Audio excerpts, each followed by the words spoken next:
Hi guys, welcome to the Spoiler TV channel. This time I will summarize the storyline of the Black Panther film, which was released in 2018. Starring the late Chadwick Boseman as T'Challa, and directed by Ryan Coogler. Okay, let's see the plot.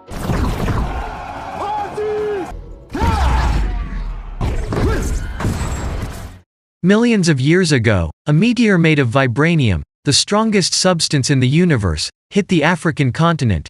When humans came, 5 tribes inhabited the place, which was named the Land of Wakanda.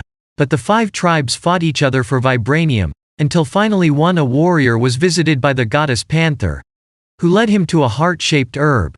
He swallowed the herb, then was exposed to metal effects and gained superhuman abilities, which made him the first Black Panther. The 4 tribes agreed to make the Black Panther the leader of Wakanda, but different from the tribe Jabari, who chooses to live in isolation in the mountains. The people of Wakanda use vibranium to develop advanced technology. When Wakanda prospered, the world around him came to take the vibranium, puts the country of Wakanda in chaos, to keep the vibranium of the people of Wakanda hidden from the outside world.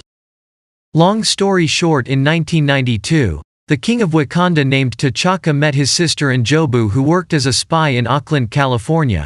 T'Chaka caught his sister helping a black market arms dealer, named Eula's Cleo, stealing a bit of vibranium from Wakanda. Njobu was surprised. Why did his brother know? It turns out that Njobu's colleague named Zuri, who is also a Wakanda citizen, told T'Chaka that Njobu helped Cleo steal the vibranium. Knowing this, Njobu was going to kill Zuri. T'Chaka held him and killed Njobu. After killing his own brother, T'Chaka brought Zuri back to Wakanda, and left his young son Njobu in California named Erik Stevens.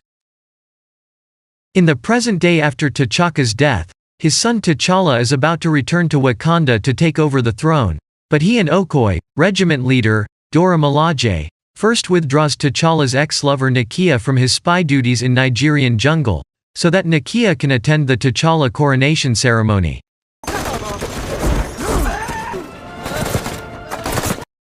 After T'Challa defeated the rebels who took Nakia and civilians hostage, he went straight home, bringing Nakia back to Wakanda. Arriving in Wakanda, they were greeted by T'Challa's mother named Ramonda, and her sister Shuri.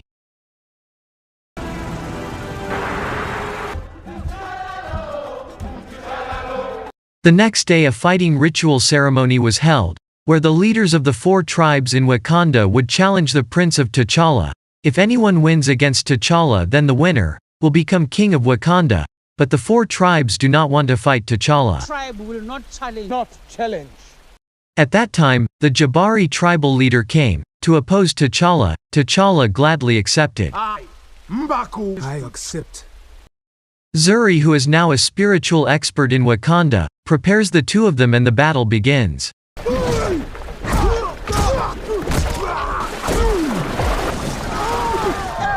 Long story short, T'Challa finally defeated the M'Baku, and told him to surrender rather than die, because the Jabari tribe still needed the M'Baku.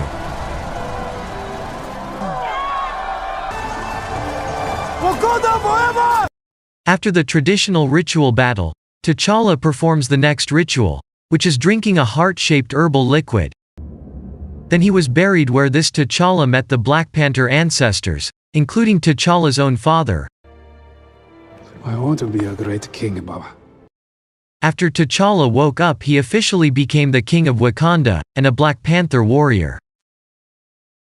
Meanwhile, in London, now grown-up Erik Stevens continues his father's mission, which is to help Cleo steal a Wakanda artifact made of vibranium. After obtaining the artifact, they plan to go to Busan, Korea, to sell it to CIA agent named Everett K. Ross.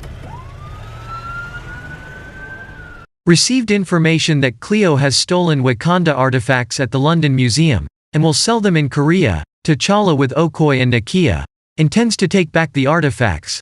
Here the Wakanda border guard named Wakabi asks T'Challa to immediately kill Cleo in Korea, because he was very grudge against Cleo, who had killed his father.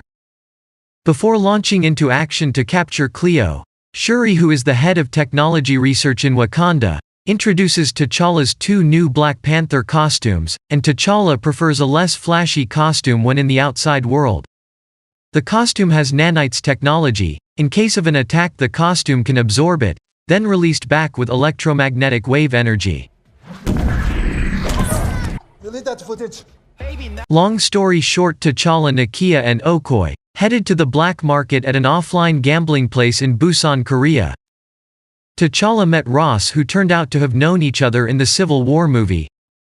This Ross is a CIA agent who will buy Wakanda artifacts from Cleo. At that time Cleo came with his entourage. Cleo immediately gave the artifact to Ross. But Okoye's whereabouts were known by Cleo's members as Wakanda spies, and a fight between T'Challa and Cleo's troops ensued.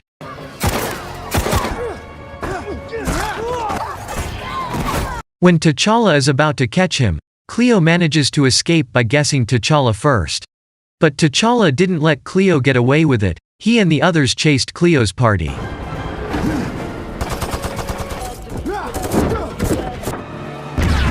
One by one the group was defeated, leaving Cleo. When T'Challa caught him, he immediately cut off Cleo's hand and was about to kill him, but Okoye and Nakia restrained him, because many people saw it could damage Wakanda's good name. Finally they took Cleo to CIA office. An amount of the most valuable metal known to man. Then Erik and his friends came to free Cleo. Here Ross was shot while protecting Nakia from Erik's attack. Knowing that one of Cleo's members is a resident of Wakanda, T'Challa chooses not to pursue her anymore. He and the others take the dying Rose to Wakanda for treatment. Long story short, T'Challa, who was already in Wakanda, told W'Kabi that Cleo had managed to escape from his pursuit. This made W'Kabi annoyed with T'Challa, because he couldn't kill Cleo. But it's more of this here. Regarding one of Cleo's members who has an ancestral ring, T'Challa will ask Zuri. Here I explained at the beginning of the video, that N'Jobu was killed by T'Challa's father, for helping Cleo steal a bit of vibranium. When Zuri returned to Wakanda, he was ordered by T'Challa's father to spread lies, that N'Jobu lost with her child. But his son N'Jobu grew up to be an Erik Stevens, and Erik also became a United States Black Operations soldier nicknamed the Killmonger. Meanwhile, Erik, who now knows that Wakandans are hunting for Cleo, he immediately kills Cleo, even though he has to sacrifice his own girlfriend. This is Erik's chance to bring Cleo's body to Wakanda, so that he was readmitted as a citizen of Wakanda. Erik goes to the Wakanda border and meets with W'Kabi. Then Erik immediately shows Cleo's body, which impresses W'Kabi to Erik. W'Kabi immediately brought Erik before the king and the tribal elders, where this Erik wanted the throne of Wakanda. He also revealed that he was N'Jadaka, son of N'Jobu, who had been killed by his own brother, namely T'Chaka. And Black Panther. N'Jadaka challenged T'Challa to fight in the traditional battle. T'Challa finally accepted it. I accept your challenge. In the afternoon they both performed a traditional fighting ceremony, and as usual Zuri was the judge.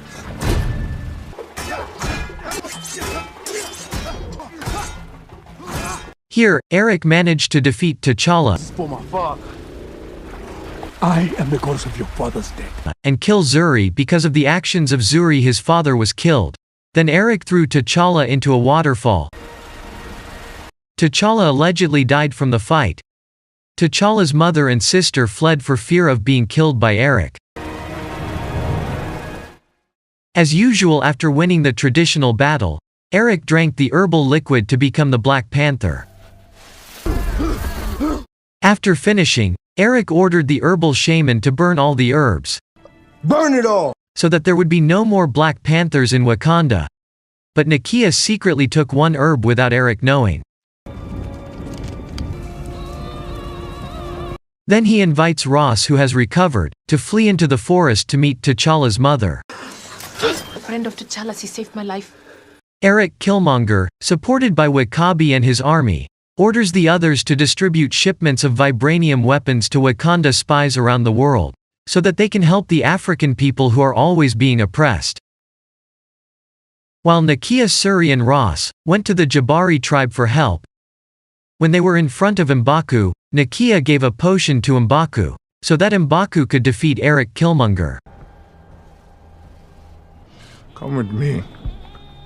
But M'Baku refuses. He instead takes them to meet the dying T'Challa. It turns out that T'Challa was saved by the Jabari tribe, as a reward for saving M'Baku's life. During the previous traditional battle, Ramonda immediately crushed the potion and gave his drink to T'Challa. T'Challa met his father and said that his father was wrong, for not bringing the son of N'Jobu back to Wakanda. This made Putra N'Jobu angry and took revenge on Wakanda. T'Challa vowed to stop the leadership of Erik Killmonger. No more.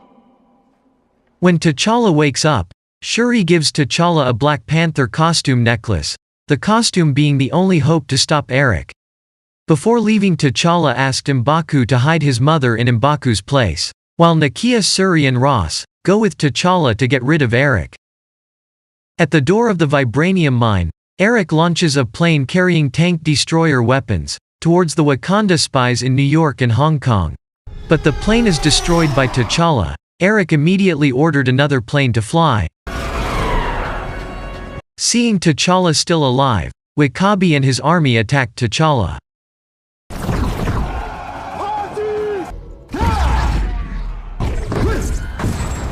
While Okoye, who is now defending T'Challa, attacks Erik. Nakia, Shuri and Ross quietly entered the technology room.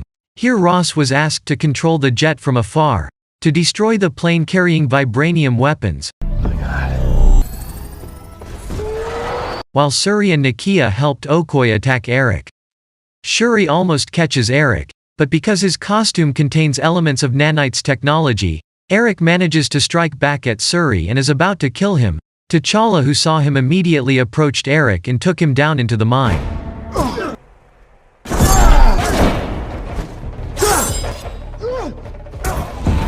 T'Challa told Shuri to run the minecart, so that the stabilizer could turn off the Black Panther costume protector. Even though T'Challa had asked Erik to end this problem, but Erik still wanted to continue the fight. While Ross manages to shoot and destroy the vibranium-carrying aircraft. When Nakia and Okoye's groups were surrounded, M'Baku and the Jabari tribe appeared to help Okoye attack the W'Kabi troops. W'Kabi finally admits his defeat and surrenders. While T'Challa and Erik, who were fighting, began to feel tired, until finally T'Challa managed to stab Erik with Erik's own dagger. Erik asks T'Challa to show him the sunset in Wakanda, which N'Jobu says is very beautiful. T'Challa leads Erik and takes him outside. It's beautiful. Here T'Challa offers Erik to heal his wound, but Erik refuses, and chooses death rather than being treated and then imprisoned.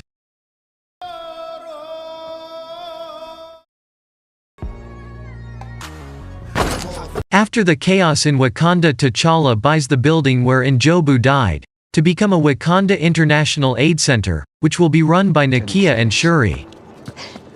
Who are you? In the middle of the post-credits scene, T'Challa appears before the PBB, to reveal the true state of Wakanda to the world.